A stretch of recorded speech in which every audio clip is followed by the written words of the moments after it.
All right, so Bruce, I don't even need to preface with answer honestly, because that's all you are is honest. Are you really happy to have AB back in the building? Yeah, I really am. And, he was out of practice today. And, when I made the statement last year, well, then we were together for 6 months, and our history changed. Mm-hmm. Our relationship changed. And he did some things I was very proud of. I wasn't very proud of what he did this time, but I've got a spot in my heart for him now. So he's earned the trust. I mean, does he really? He seems like a different person. Like, you see somebody who's really worked hard to change. He had a couple things he had to fix, and as his coach and as now a friend, I guess you see that. Oh yeah, and I think he's working at it. And he's still got ways to go. Yeah, we all do. But yeah, he's working hard at it.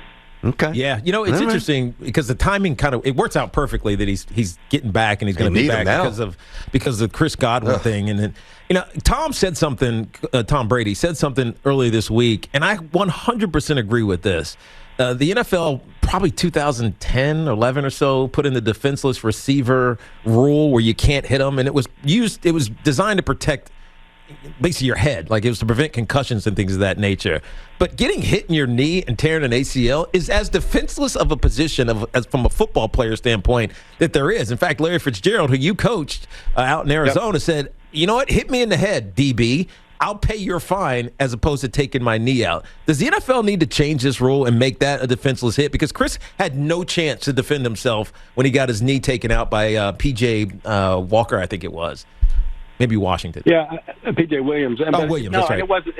It's a legal hit, but I think it has to be under review this year. And everybody understands that, you can replace a knee later in life, but you can't replace a brain. Yeah. But still, your career could end quickly. And Fitz was the guy that sold me on it too. But yeah, I think that hit just raise it 8 inches, and it's a quad bruise maybe. Yeah. It's not an ACL. And so, yeah, I think the league should look at that because, with the new rules, you can't cut on screenplays. You can't cut linemen when they're pulling. A DB can't cut a lineman anymore. So he's got to take him on with his head. And that ain't really a fair fight either. So there's some things in those cut rules that I think have to be looked at again, but that's definitely one that needs to be looked at.